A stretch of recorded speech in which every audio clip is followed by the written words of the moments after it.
I want to start this video off by stating that I no longer engage in this behavior. I know people are going to skip through this, but it's very important to say. But here are the 4 reasons why somebody with a dismissive avoidant attachment style stonewalls. Welcome and welcome back to my channel, Dismissible Me. Like, subscribe, share this video, check out my playlist, join the family, and drop a comment and let me know what you would like to see me talk about in a future video. The number one reason that I would stonewall in the past, because I'm a pretty direct communicator, but the number one reason is I'm feeling overwhelmed from the stress of the relationship. I'm not stonewalling for any other reason than whoever I'm stonewalling. Like there's something going on between me and you. This is different from a withdrawal, where a withdrawal is more personal. It could have things that have nothing to do with you and I just need some space. This is a wake-up call. This is a last-ditch effort, 9 times out of 10, to get you to back up off of something. I need you to stop. Stop what you're doing immediately. But I clearly lack the communication skills. It's part of my mask. Ew. I lack the communication skills to tell you where I'm at. Because at this point where I'm stonewalling you, I'm at a boiling point. And I'm a cool, calm, and collected person. It takes a lot to get me at a 10 level or to raise my voice or to act crazy. I don't really do that. So by the time you've gotten me here, I'm about ready to do things I don't normally do. Say things that I don't normally say. Really, I'm trying to save you from yourself or save you from me telling you exactly what I think about you in this particular moment.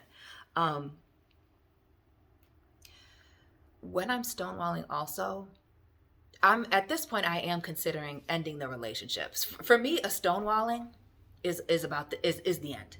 It's the end. I'm not somebody who ghosts people because I'll let you know that I'm not interested. But for sure, with a stonewalling, it's about to be over. I'm definitely at this point considering all of the alternative endings, all of the consequences of me making the decision to cut ties, move along, remove myself from the situation. I'm completely at my wit's end if I'm at the point of stonewalling you and not responding to any text messages, to any calls, to any DMs, anything.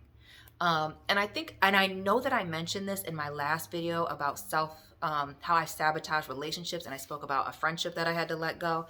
And I had to let go of that for several reasons. But in this particular moment, I can definitely identify with,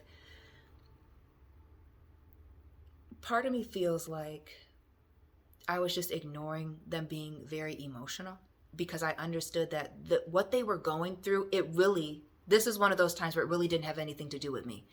And I'm not necessarily going to get into that in this video because I got into it in the last one. So if you want to make sure that it wasn't me that was the problem, check out the last video. But this is where I understood that it was her. Again, sometimes you have to know people and understand that what they're doing necessarily isn't narcissistic, but their insecurities are kicking in. So instead of engaging with her in a low vibrational conversation interaction, I wasn't going to allow this person to pull me into an argument with them. An argument that they couldn't get other people to have. So did I stonewall them while they were in my face? Absolutely. I just didn't acknowledge anything that they were saying. It didn't matter what she threw at me. To the point where she damn near levitated off my couch and ran up out of here, which was totally fine with me, and I've never blocked her and never seen her since. Be gone, ghost. The other reason I'll stonewall is if my boundaries are being violated. So it's one thing if we're having a relationship issue and like you're expressing your needs and maybe you're expressing your feelings and I'm not hearing you. That's one thing. Because maybe I'm being overwhelmed by your emotions, which is a personal problem, right?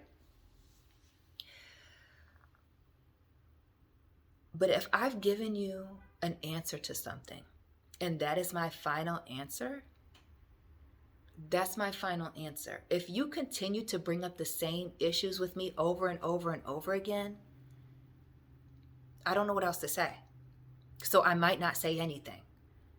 I might not have anything to say about it. I may absolutely change the subject, talk about something else, won't allow you to go there.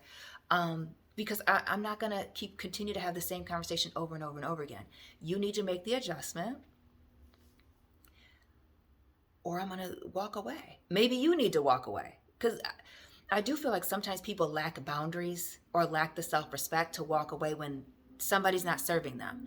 There's a real epidemic with people being afraid to be alone, to the point of keeping themselves in situations where they're not happy just so that they can say that there's somebody around them, or they're with somebody or talking to somebody. It's really gross.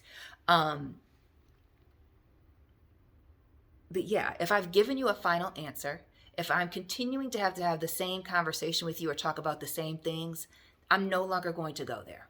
I'm not going to allow you to keep making me uncomfortable or to continue to have the same argument. Oh, it seems like a waste of my time. And again, there's a certain point where I have to assess, is this worth continuing?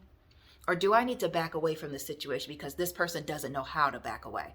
So, and what I've also noticed is there are some people that can't walk away. There has to be a falling out. And there has to be a falling out because the other person has to be a bad guy. And that's also part of the reason, what happened with this last friend too. They need the big dramatic falling out so they can play the victim.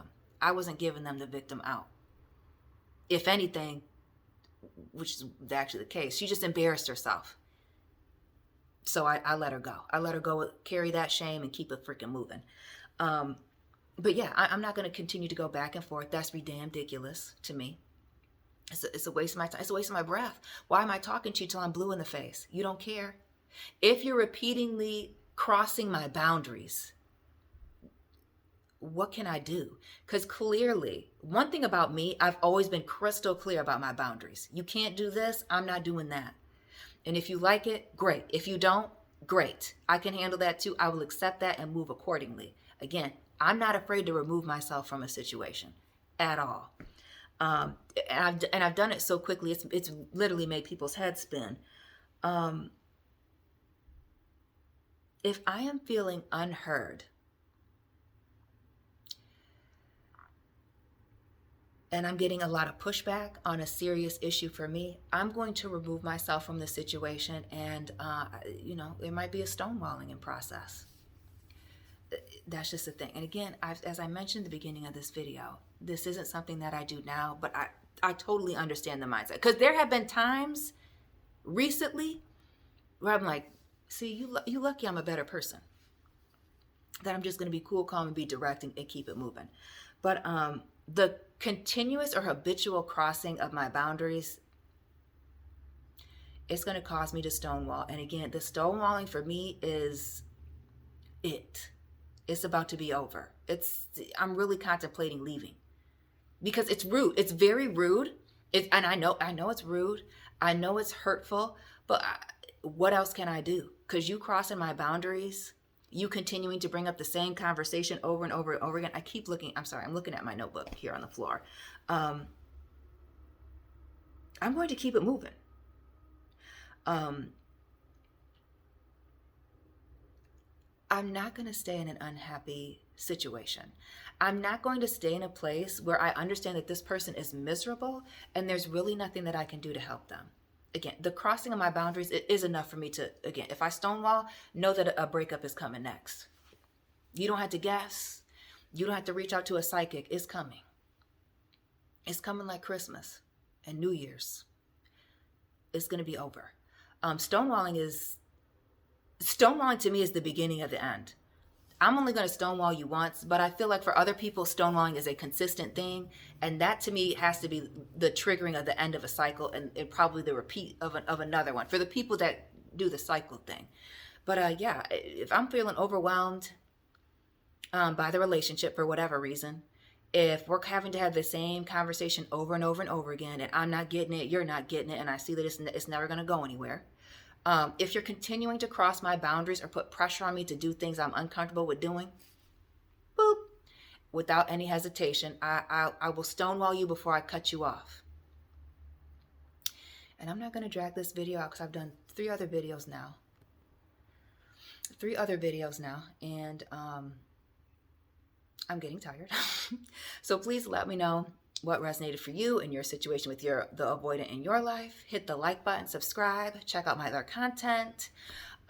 Let me know down below what questions you would like to see me answer in a future video. And family, I'll be tapping in with you very soon. Thank you so much for tapping in. Keep it real.